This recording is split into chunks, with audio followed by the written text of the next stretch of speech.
All right, what is going on, everybody? Welcome back to another day of SaberSim's DFS office hours. Today is Tuesday, September 23rd of 2025. Looking ahead here, we have some MLB and WNBA action coming up with also some late night tennis as well. So I know we have some tennis fans in the chat for sure. But for those of you who are new here, welcome. My name is Andrew. I'm one of the coaches over here at SaberSim. This is a show where we go over how to use the SaberSim app, answer any and all DFS related questions. Get your questions in one of three ways here.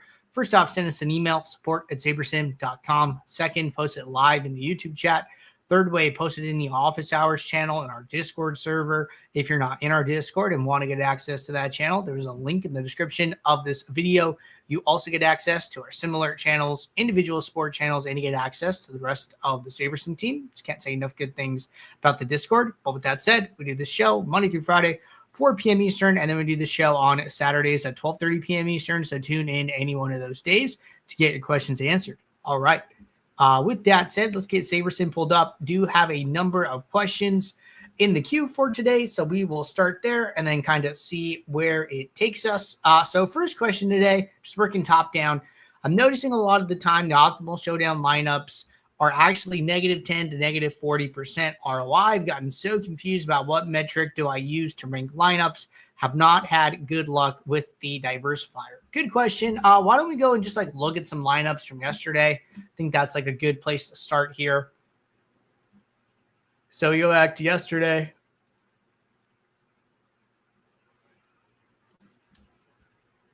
And we go to the showdown.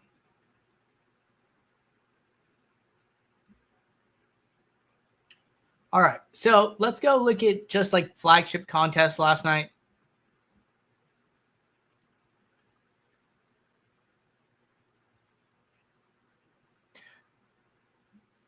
And we'll let this load.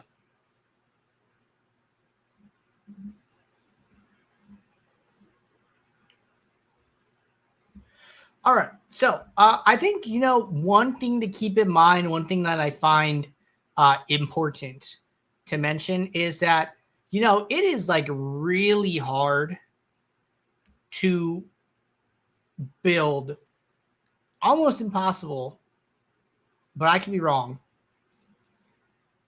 to build 100% all positive ROI lineups. I know in the pre-contest sim, they're all positive, but the post-contest sim is really the true test for your lineups, right?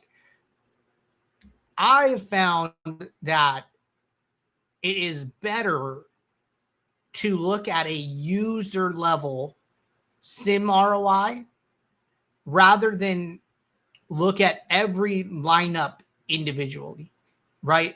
So the winning lineup last night happens to be positive sim ROI. It can definitely be negative sim ROI. I'm not saying oh, that never happens just because it happened this one time where it's positive. I'm sure negative sim ROI lineups win. And, just because a lineup is negative sim ROI, that doesn't mean it never wins, right? Say it's -10%, -20%. Well, if it never won, even if it never cashed, right, it would be -100% sim ROI. But because it cashes, because it wins some amount of the time, right, that lineup will have a lower negative score, right? -20, -10, right? As it approaches being neutral. So not to say negative ROI lineups don't win, they do. But I think a better kind of test here would be, is the user who entered that negative ROI lineup, are they building a strong portfolio overall, right? Because sometimes what you'll see, say this was negative, okay? Well, maybe I want to look at one of these players, and I'm looking for one that I might think is 150 maxing. Hacksaw E11. This is a SaberSim user, won a Millie Maker last year, I think. Last year. Okay, let's see if I can find him. Hacksaw. All right, so Hacksaw here, right? 150 maxing this contest. This number, I think, is more important, right? What was his overall sim ROI? not 1 out of 150 lineups, right? I think that is like a really important part of all this is like, what is the user level sim ROI? So I would focus on those values over looking at like one particular lineup that they played. And then here, right, I can get rid of this username filter.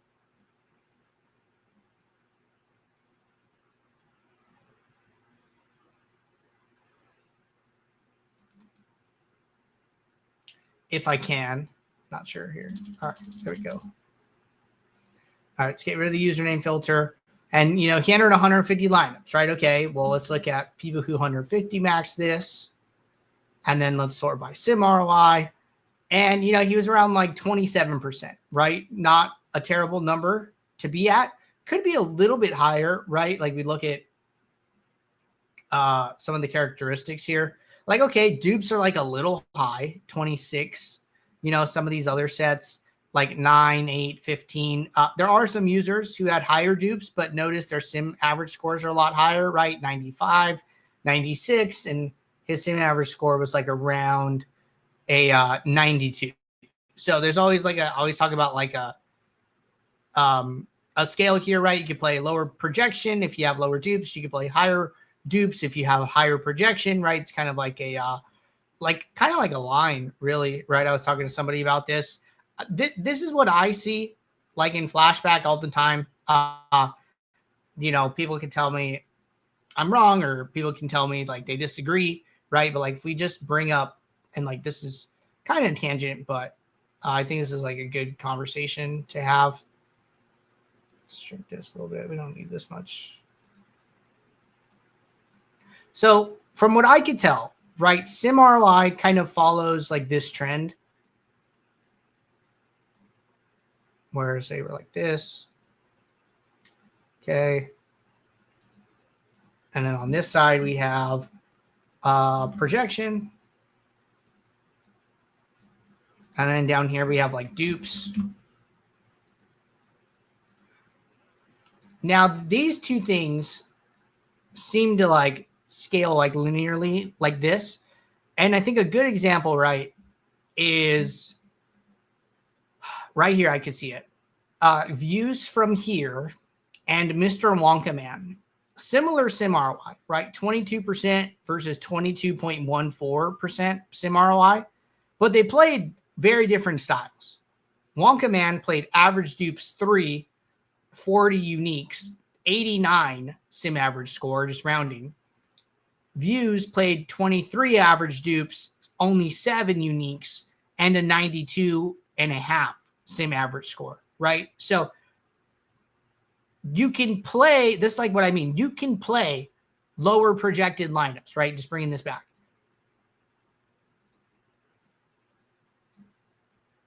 Like, yes, you can play lower projected lineups, but they have to have lower dupes. Or you can play higher dupe lineups, but the projection has to come along with it. It's where people have like one or the other, which is like where they struggle, right? If we like go and like find somebody like this who had like a bad sim ROI. Like, okay, like here are a couple users, right? Like, hey, they had 30 average dupes, but they also had a low sim average score. Like you cannot have a double like negative here, right? That's what's leading to like negative 37% sim ROI, right? Their average dupes are high where that 92 person was, but then their sim average score is where the person with 3 average dupes was, right? Like that's not going to work there. So these are things like I would recommend just kind of like keeping in mind here with regard to like flashback and studying. Portfolio diversifier is still going to be it. Like I was talking to somebody about this too. Let's see if I can like draw this. Don't save. So like if I had to like rank our sorting metrics, right? It basically goes portfolio plus is the best, like greater than, and then followed by portfolio, and then followed by SaberScore, right?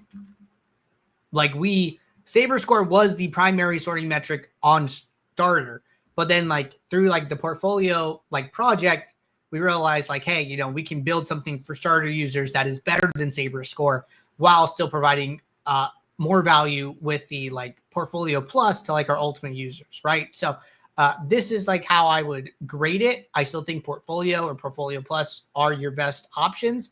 I do think you could do things though around those things, right? You could work on your duplication. You can work on your sim average score, right? There are ways to help your portfolio that go beyond just simply sorting and, you know, using filters or using geomean rules or using projection aggregate rules or like things like that, right? Okay, I'm trying to lower my dupes. Maybe I need a geomean filter or like a geomean rule. Maybe my sim average score is low. Maybe I'm playing too low salary lineups or something along those lines, right? So like there's a bunch of different ways you can learn from this. You can figure out where you are, you know, on that spectrum we're talking about and figure out what you need to do in order to improve from there. All right. Good question there. Next question. Hi, in last night's showdown, I put 20 into the $1. It showed up as 30, 30 into the 25 cent, showed up as 34, and 40 into the 5 cent, showed up as 50. Not a big deal. The second time this happened, could I be doing something wrong? It never happened until Sunday main, slate, and last night's showdown. Thanks. It's really hard for me to tell, you know, right here, right now, when you see this, right? Like, hey, this isn't how many entries I have. Like, first thing that you can really do to help us, right? Go to the top right, go to report a problem, say, hey, you know, this isn't my number of entries. It's getting it wrong. That'll go to our team with a bunch of other information about what's happening in your session behind the scenes. And then from there, we can like really dissect it, analyze what's going on, and then get down to the root of the problem. So that's always a better avenue than, you know, trying to like troubleshoot here on office hours. It's like something that requires, you know, kind of time and like focus work, right? So just a little bit of the wrong format for those type of questions. All right. What do you think about this? This one from yesterday. I think I missed it. My bad. I did respond to the user in Discord, so they got an answer prior to last night's showdown, but did want to touch on it because I thought it was a good question. So what do you think about this on checking players from both teams, then checking players I want from both teams, and then letting SaberSim do its thing? So I think this is okay. You know, basically what you're doing is you're handcrafting a player pool, right? You're like, hey, you know, I want to be very intentional with the players in my pool, and I'm just going to kind of build it from the ground up rather than unchecking them. They're just saying, let me start from nobody and then check them all in, right? I think this, you know, really comes down to like, what players do you not want to see no matter what? You're like, hey, no matter what, I do not want to play X, Y, and Z player. You're like, hey, if you feel that strongly about it, then yes, you should uncheck them. Like if you look at your phone mid-slate and you see a player in your lineups and you're like, why are they in there? I would have never played them. It is better to just uncheck them up front so you never have to find yourself in that scenario, right? So I think, you know, telling SaberSim which players you're okay with and then letting it do its thing from there is a way of having some control, but then letting the builder kind of get you the rest of the way home. All right, Andrew, by chance, can you go over the process of viewing the lineup / exposures for a certain lineup group? Yeah, absolutely. So let's get out of this showdown and flashback from yesterday.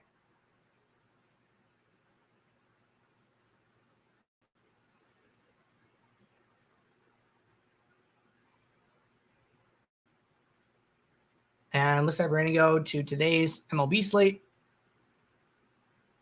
All right, so let's just build some lineups. And we'll build like 1,500.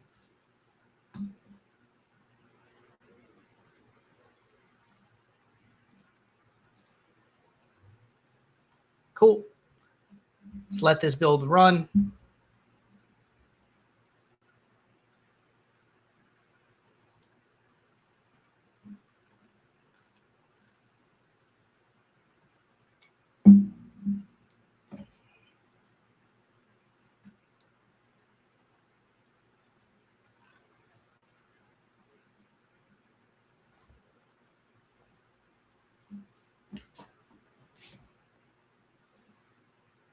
All right. Build almost finished here.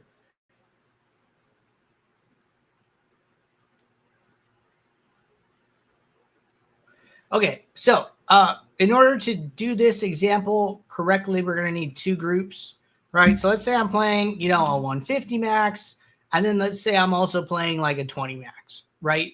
Okay, well, maybe I want to, see which players are in my 20 max basically first, or like be a little bit more intentional with them, right? Or something along those lines. So I'm going to run the diversifier here now that the sim finished. All right. So I got my lineups in to my groups, right? Now, after this part, let's say I want to look at just my 20 max, right? Okay, well, what I would do is click on the name of this group. You're going to get a green highlight around that group, okay? Now it's showing only the exposures for this group. Another way you could tell it's doing that is that the number of lineups change, right? So 60% is 12 out of 20 here. So that part I can tell is correct. Now, if I wanted to get out of this, right, I would click on it again, and then it goes away. What you see when this is off, somebody was asking me this actually the other day. This is your total portfolio exposure. So if you click into a group, it shows just that group. When you are unclicked from a group, it is showing the total lineup exposure across all of your entries here. So that's how you do that. You can also open this up, right? Okay, I can see the lineups. If I don't like the row format, I go into my settings. I turn off this use compact lineup view toggle, right? Turn that off. Okay, I get the expanded lineups like people are probably used to seeing here. So you have a couple different options, but that is basically the main things there. One thing to note is that if I click into this group, I cannot change the exposures for only this group. Okay. I cannot come in here and say, okay, well, I want Altuve at, 40% for my 20 max, and then maybe 30% for my 150. Unfortunately, the way exposures work is when you set it, it gets sent to all groups. There is one exception, is that let's say I like my exposures for the 20 max, but maybe I don't like them for the 150. Okay, well, if I lock this group and it turns red, and then let's say I click out of it, and then now I make exposure adjustments, it will not affect the 20 max at that point. These 20 max lineups are effectively locked in. And now the only thing that's happening is any exposures that we set are going to the 150. They're technically being sent to the 20 max too, but they're being there's like the lock takes priority over the new exposures that are sent. So that's one thing to keep in mind with regard to like changing lineups. If you like these, you can lock it, or maybe it's like a single entry, right? You like it, but then you want to send exposures to like some bigger contest or something like that. I can see a couple different use cases, but just keep in mind the locking is an option.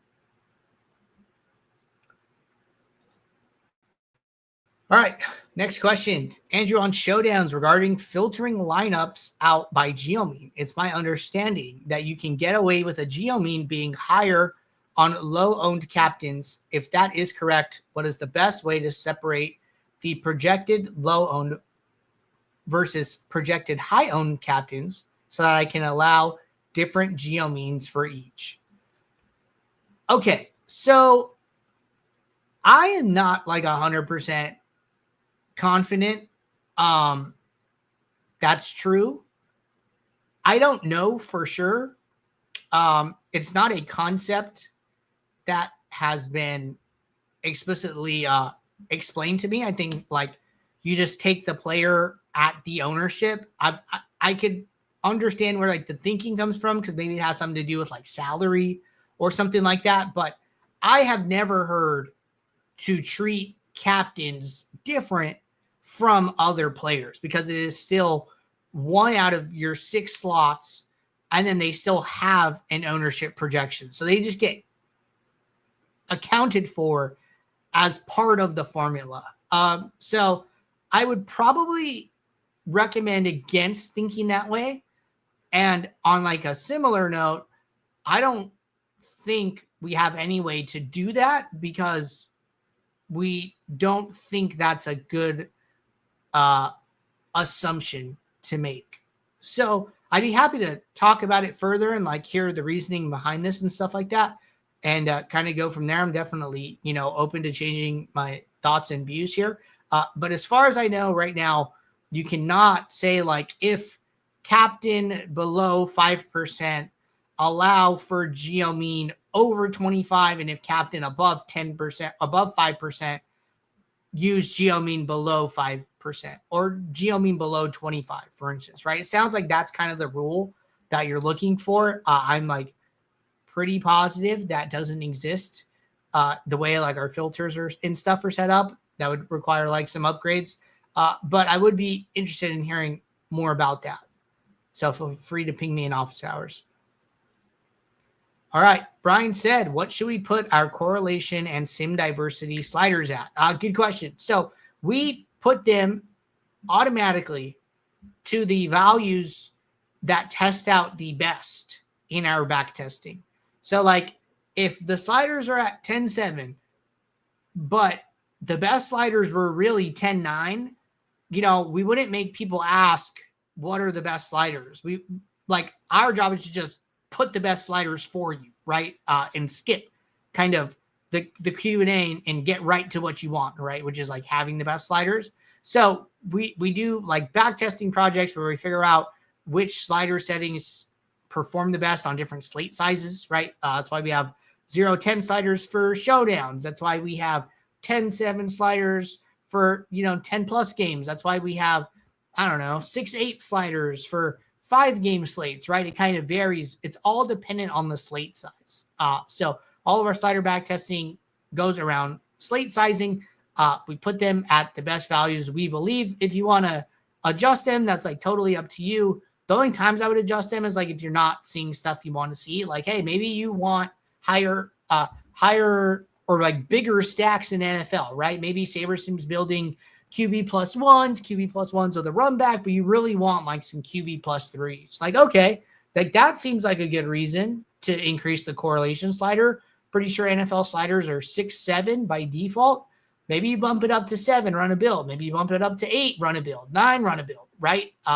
You can test it out at different levels to get the impact that you're actually looking for. So that's what I would be, that would be like the only time I would be actively changing them is for like some specific reason. I'm not seeing something in my lineups that I want, but outside of that, not a ton of reason to change it.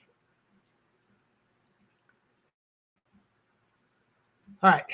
Next question. Sorry, my pre-contest build /sim, the optimal lineup last night shows as negative 17% on mine. Oh, okay. So this question was a little bit more about pre-contest sim. Honestly, I think this is just like something that happens sometimes. I think that this is okay. So there's like a little bit of good luck and a little bit of bad luck happening simultaneously. Okay. So even on a showdown slate, there are, tens of thousands of viable lineups, probably hundreds of thousands of lineups that like you can actually build, right? Maybe higher. Even if you have 5,000 lineups, right? That is still only like a subset of like all of the lineups that you can build. So part one is, the good luck is like, hey, you actually had the optimal lineup in your build. And unfortunately, the bad luck is that, it showed up as negative sim ROI and it didn't make it into your lineups, right? This kind of, glass half full kind of like perspective, right? Like, hey, it's good here, right? That you got the optimal in your set, but it sucks that it didn't make its way into your lineups, right? I don't think there's a ton you can do about that. I think it's good that you're building strong lineups, right? Winning lineups in your pool. I don't want to tell you, oh yeah, start like allowing negative sim ROI lineups into your build. Go and sort by some less than what we believe is like less than your best sorting metric, because that lineup would have made its way into your contest on that one night if you had done so, right? Like going back to like what I showed earlier, it's like Portfolio Plus, Portfolio Saber Score. I'm not going to send you 5 sorting metrics down the list just because you would have fell into having the winner in your contest. I don't think that's accurate, because what happens next, right? Does it mean you're going to get it again? Like, there's nothing that says it's like a guarantee that you will, right? So you should just continue to sort with the best metric and, kind of go from there. But that's unfortunately, a thing that happens from time to time here. So I will not advise you to switch up your sorting metric in this instance. All right. When I have, let's say, 350 lineups and 8 portfolios or like / groups, and then I run lineups and then I run the sims, it understands what size contests I'm in when I'm putting lineups into my portfolio, right? So yes, it does. And then it also understands, how much entry fees you have, what the potential prizes in your contest are, and that all gets weighed into it as well, right? Like, let's imagine like an extreme scenario where somebody is maxing out, the Millie Maker on like a Sunday, right? Say it's like 3,000, but then they also have access to low stakes contests, and they're also playing like the quarter jukebox, right? They're playing everything from like the top down or like from the bottom up, right up to the Millie Maker. At that point, the quarter jukebox matters so little to the portfolio that you might see lineups where like maybe they're really correlated to your 150 max and the big one. And it's like, well, why are they so correlated between these two groups? It's like, well, because, $5 in entry fees is, a tiny percentage of your overall entry fees on the slate. And even if you win first, but you tank in this other contest, it's not going to help you. You're still going to end up negative if you win the quarter jukebox and it's, 1,000 to first, but you brick most of your entries on the main. You lose like 50% on like the flagship, say you lose negative 1,500, you're still down, right? So I think that that's like a good example where like the builder understands those differences. It's accounting for them. Maybe those lineups end up being correlated because the $5 in entry fees isn't going to move the needle like very much at all. But winning an extra like $1,000 can like be helpful, right? So maybe they play closer together. Like I don't know if that happens, but like that's just an example I'm trying to use to talk about differences in like contest sizing, entry fee, value to the portfolio, all those type of things. All right. Next question. Where do you get the option for Portfolio Plus? Portfolio Plus is on the Ultimate subscription. So the difference between Portfolio and Portfolio Plus. So Portfolio Plus uses all of your actual contests and the exact payout structures, exact contest sizing, and it runs sims for those specific contests. What Portfolio does, it runs one simplified contest sim behind the scenes and then uses that for all of your entries. So the Portfolio option isn't taking into account like, hey, this is a $1 entry versus like a $3 entry or something like that. It's running the same sim for all of them. So it's not using that exact contest data. That's like the big difference between the two.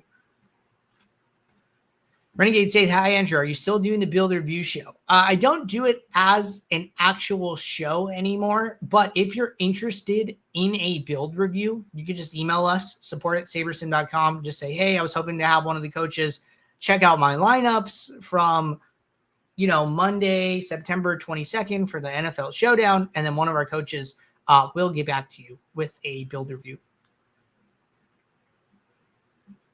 All right, next question. Are the Ship It Nation Saber packages with SaberSim up to 5,000 lineups the exact same as just the Saber package, or is there stuff offered for only Saber package that isn't in the Ship It package? Okay, good question. So the 5,000 lineup Saber package will have, or let me say that again.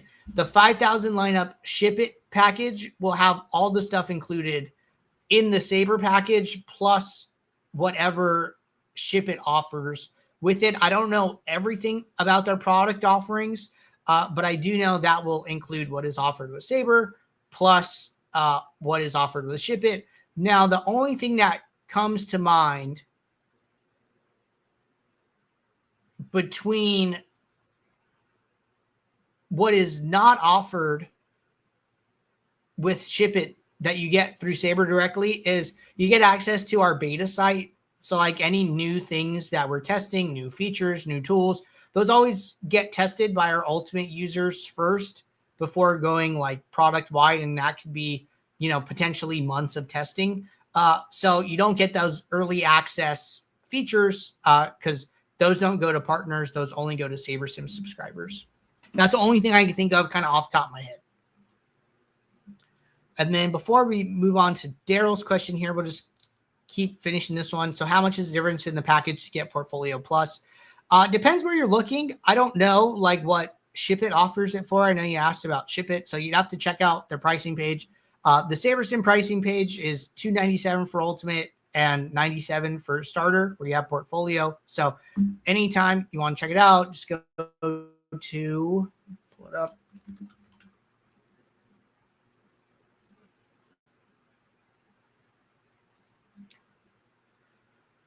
So this sabersim.com/pricing page, it lays out the plans and then it lays out the differences and what features come with which one. Big one here is 500 lineups versus 5,000 lineups. The Portfolio Plus and the contest sims, the live projections and all of the live simulations is a big one for like re-optimizing your contests. So that all gets included with the Ultimate. I am very positive that Ship It offers a version of our Ultimate subscription. Better to just ask them directly. Like I said, I'm not like an expert on their product. So if you reach out to their support team, though, I'm sure they'll be able to break it down for you and just like, hey, which of your offerings is equivalent to the SaberSim Ultimate? And they'll be able to tell you that information for sure. All right. Daryl said, I don't know if you have the answer to this, but is there a correlation between winners and stacks in MLB? Is a 4-3 stack the best? And how can I set it up where I can have 50% of my lineups with a 4-3 stack? All right.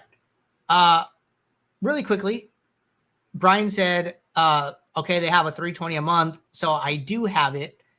Thanks. It sounds like I probably have it. Okay. Yeah. If you have that one, that is like for sure the Portfolio Plus one. As long as you are uploading an entry file, you will see a little plus in this diversity column. So that's what you want to look out for. All right. So going back to this one, I'm going to assume this is a FanDuel specific question. Since on FanDuel, you can't play 5 stacks, right? So I think it is, you are more likely to see winning lineups be 4-3 stacks on FanDuel, simply because you can't. That is like a very common stack construction. Now you can actually see this, right? If you like come into, you go to FanDuel, you go to like the sport. Okay, let's go to like the main slate.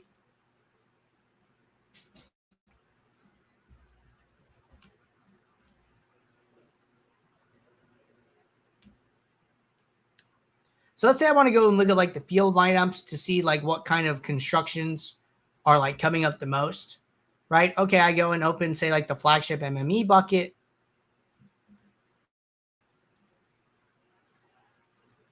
And then we'll let this load.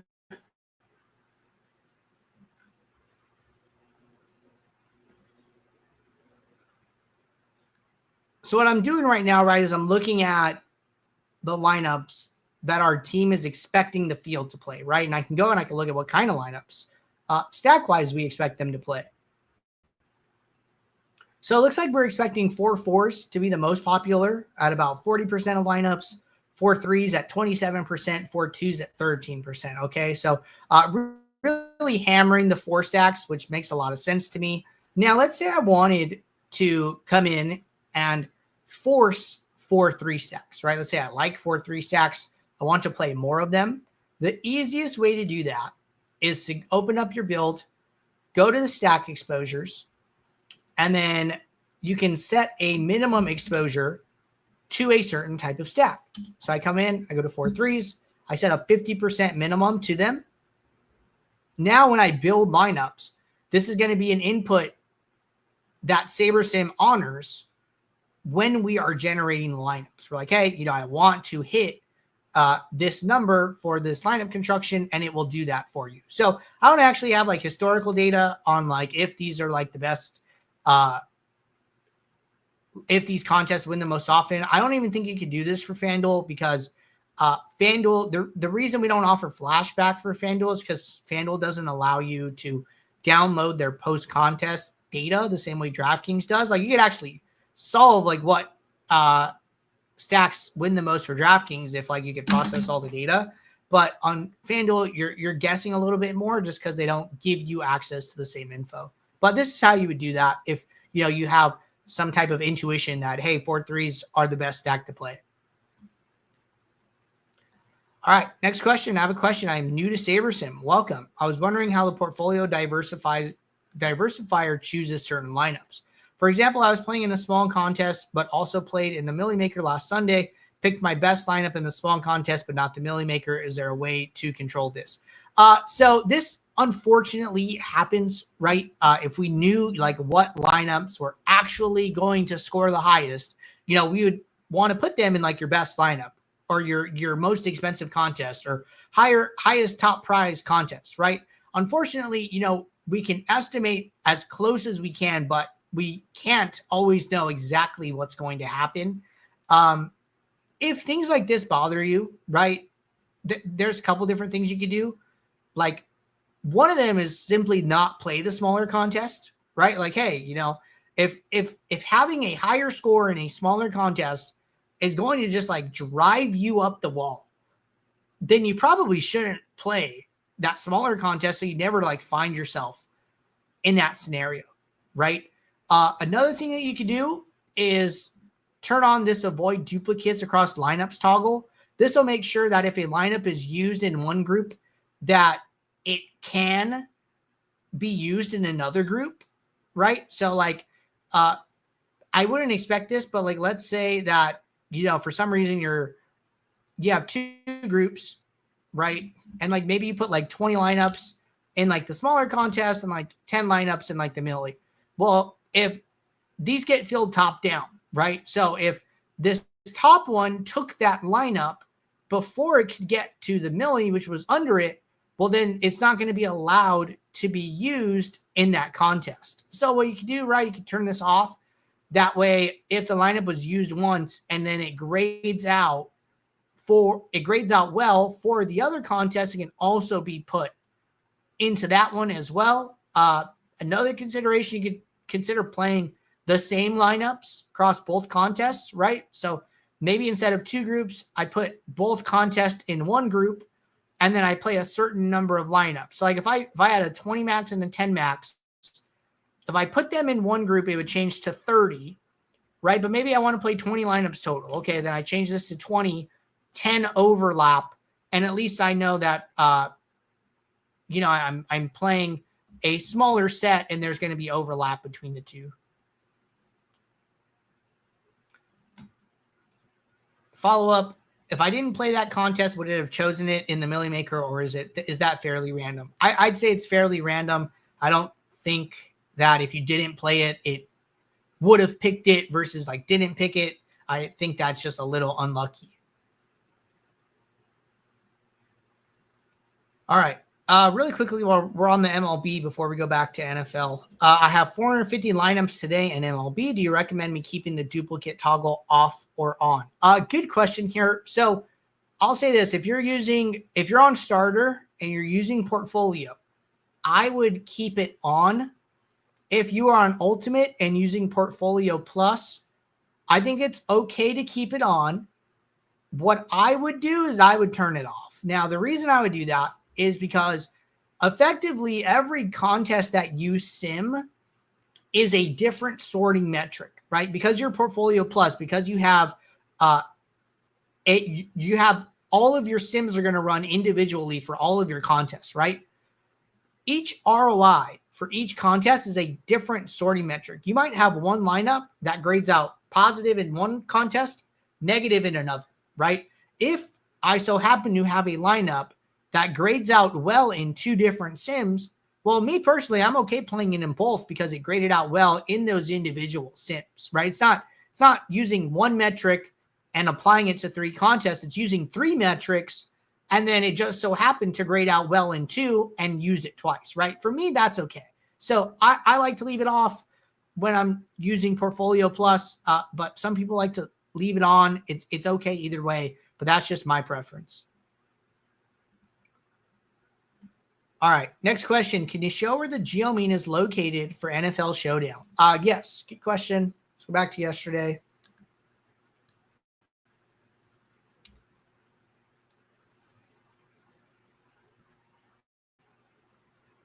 All right, so it's going to be different places depending on the plan you have. So if you're on starter, what you're going to want to do is create a rule that is a rule type aggregate, change my proj to my own, change sum to geomean, no more than X, right? You're going to have to come up with a number here. We have some videos on like how to do this. I've made some videos myself on how to do this. Basically, what you're going to do is pick a contest that you're playing and then do a math problem. If you ask me in Discord, I can send you a video about this. But basically what you're going to do is you're going to pick a number of dupes to shoot for, say 20 dupes, divide it by the number of entries in your contest. Say you're playing a contest with 30,000 entries. And then you take it to the power of 1 divided by the number of players in the lineup, which in Showdown is 6. And then you get a number. Here it would be 29.5. So then in here, I'd put 29.5. We have videos on how to do this, so don't worry. You don't have to remember right now. I'm sure it's like a lot of math. And then you click save, right? It's how you do it on starter. On ultimate, I would recommend not doing the rule and instead doing a post-build filter. So we build some lineups, kick these off.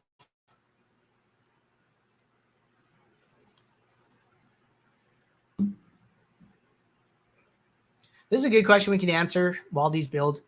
What is the best process for a beginner? From the time you open SaberSim and want to play an NFL slate, what would you tell them to change in any settings or do? We have 2 really good videos on how to do this, okay? Go to Saber School in the top left corner. Go to Saber System. These 2 videos, your 150 max playbook. This is like if you're MMEing, even if you're playing 220 maxes, 320 maxes, you're playing 10 single entries, right? This is going to just show you how to handle a number of lineups. Or if you're playing Showdown, check out the Showdown playbook. Okay, these cover Classic and Showdown for NFL. I would watch one or both if you're playing both styles and follow the process laid out by Jordan in these videos. That is the absolute best thing that you can do if you're a beginner and just getting started. It can definitely feel like information overload. You don't have to understand everything that you see here, and you don't have to tinker with stuff just because you can. Let SaberSim handle that for you and just follow the basics, and your knowledge will grow over time. You'll figure out what things to do and not to do. All right, so getting back to this build finished, right? Now, if I were going to do geomean in the post build, what I would do is open up this lineup pool. I get this sort option. I would go down to add metric, and then I would create a metric that looks like this. I renamed it geomean here, where it displays the geomean of every lineup in your set, okay? Now I can actually add this as a column, which is over here. If I want to drag it over, I can. Now that it is a lineup metric, I can filter by it, okay? So I come in here And let's say I want to just use that 29.5 number, right, that we talked about. Okay, so let's get rid of some of these other ones. I come in here. Maybe I set up a filter for geomean. And I say show lineups with my custom metric down here and remove the question. Greater than, I'm sorry, less than, and I use that 29.5 number.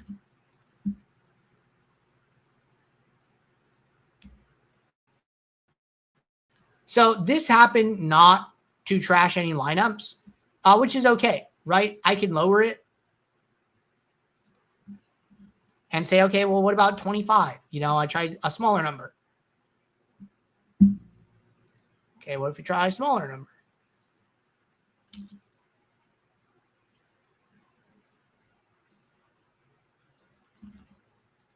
I'm shocked we don't have anything going in the trash. Oh, maybe it's because I'm not diversifying.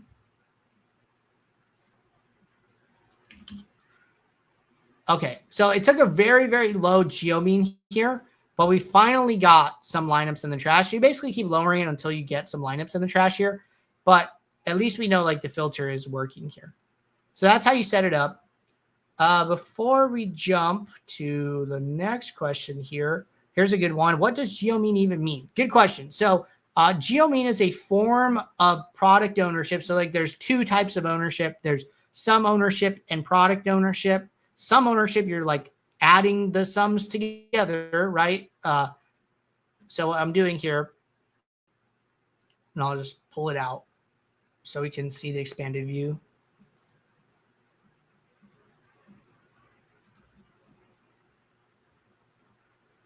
So sum is what this column does. It adds up these values and then does a sum at the bottom, right? What product ownership does is multiplies all these values together. What geomean does is if you multiply a lot of percentages together, you get a very, very small number. What geomean is like kind of like a more usable number. So like, for instance, when we were doing the geomean, right? Like, let's go back a step. Let's multiply by... I do that? No. So we did like 20 divided by 30,000 to the power of 1 divided by 6. Okay. So the product would have been like the 20 divided by 30,000. This is effectively like the product. It says E force, like what it actually is like 0.00006 or something like that, like a really, really small number. Geomean takes this number and then makes it like a little bit closer to like a workable number, which is like 29.5 if you move the decimal place over. So geomean and product are effectively the same, but there is a difference. There is more accuracy in predicting how many times a lineup is going to be played if you multiply ownerships together versus add them. So like, for instance, right, let's do a two-man lineup. Let's say you have a two-man lineup with 45% ownership. In one lineup, you have a 1% owned player and a 44% owned player. In the other lineup, you have a 22% owned player and a 23% owned player, right? Super simple example. Well, the one with the 44 and the 1 is less likely to be played by other people because it has this 1 rather than 2 double-digit numbers. It's same sum ownership, but different product ownership, which would imply this lineup would be less likely to be played. So you can use that to predict duplication in showdowns. All right, next question. When using the portfolio diversifier, if you keep that checked off, it might pull the best lineups for all the 150 maxes, or do those grade out well based on the specific contest? So again, this kind of comes down to, we're going back to like the toggle, right, of like the avoid duplicates all across lineup groups. What it's going to do is put the best lineups for the first, like if I have two groups, right, it's going to put the best 150 in the top. If it's on, it's going to remove those 150 from consideration, use whatever's left in the pool, find the next best 150 for the second contest. If it is off, then it's going to use 150, and then it's going to continue to consider the entire pool when deciding which lineups to put into the second contest. So it's more a matter of, do you want these lineups to be removed, or do you want to allow them to be played again? Brian said, thanks. That was a question for anyone who needed it. I've been playing for a long time. Right on. All right. Is there any column that tells you the point per dollar for each player or the EV of a lineup? Okay, so the point per dollar is going to be this value column right here.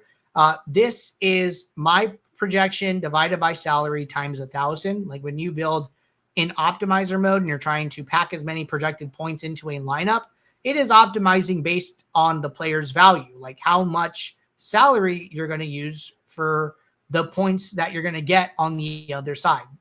High value lineup is how you pack as much projection under the salary cap as possible. So that's the one for point per dollar. Patrick said, I saw a dupe option filter for a specific contest. Does that use the geomean calculation? So no, it does not. Good question. So like if you run a sim, right, and then you come in and look at the sorting metrics and you see like this dupes one, right? So what dupes is doing when we build our field lineups, okay, which create our ownership projections, which is the my own column. The my own column, these are the exposures of the players in our ownership build. So we run builds with certain parameters to get ownership projections. The exposures from that ownership build become the ownership projections. Now in our ownership builds, there is a small caveat. Like when you run a build, we only allow a lineup to be put into the build one time. But in our ownership builds, we allow a lineup to be put into the pool more than one time. This represents people playing that lineup more than once. So a lineup in the ownership build might be played 10 times, might be played 20 times or more, right? The dupes is taking your lineups. When it runs the sim, it's seeing how many times it finds your lineup in the ownership build. So that is another way of estimating dupes. There are some small considerations with that. Like for NFL Showdown, I believe we only have 20,000 field lineups. You know, if you're playing contests that are 100,000, you know, more and stuff like that, it could get like a little weird with scaling the dupes, right? So like that's one consideration. Geomean will take into account the size of your contest no matter what, because it's like the denominator value. So you can always account for it. So that's something to consider when using dupes versus geomean. All right, Vincent said, thanks, boss. You're welcome. Next question. How do I use SaberSim to build specifically for multipliers like triple ups and quintuple ups? Do I need to create templates for those contests? And if so, how should I set them up? Good question. So I think if you want to group those contests together, then yes, a template would be a great thing to do that. So you go to templates, you go to add new. What I would probably do is to create a lineup group for all, and then you can add a requirement. Now there's a couple different ways you could do this, right? You could do a name version. So say I do name includes triple, and then name includes and quintuple, right? And then now it would group them all together. There's other ways you could figure out to do this, right? Maybe it's like a certain number of entries or like a certain percent to first or like a certain cash percent, right? There's like a lot of different options in this dropdown that you can use to figure that out. I find naming pretty easy, so I would use that. So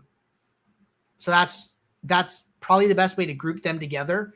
Now, as far as building for them, I think it's going to depend.